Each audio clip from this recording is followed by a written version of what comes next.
Coup d'État en Guinée-Bissau ce 26 novembre. Je vous explique le film. L'atmosphère à Bissau était électrique. Embalo Sissoko, confiant dans sa victoire, tenait des réunions au palais présidentiel pour consolider ses soutiens. Mais vers 11 heures locales, des mouvements inhabituels d'unités militaires ont été signalés aux abords du palais et des locaux de la CNE, avec des véhicules blindés et des soldats en tenue de combat se positionnant discrètement. L'escalade s'est produite de manière fulgurante vers midi.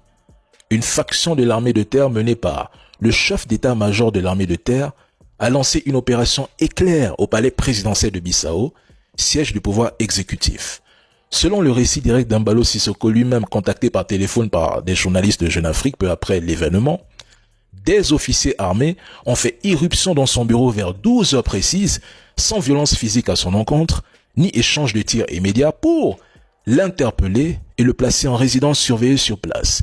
Simultanément, la même unité a procédé à l'arrestation de figures loyales au régime.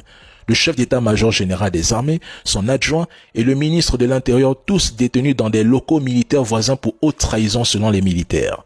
C'est à ce moment que des tirs sporadiques ont retenti près du palais et des bâtiments de la CNE. En moins d'une heure, les militaires ont bouclé les accès stratégiques de Bissau.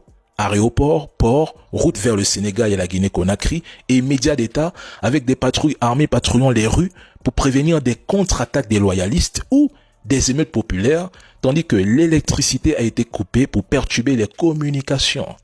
Embalo Sissoko, dans tout ce désordre, a pu alerter la presse, et pas n'importe laquelle, Jeune Afrique, avant une coupure totale des lignes qualifiant l'opération de putsch dirigée par des traîtres de l'armée et appelant à la mobilisation internationale.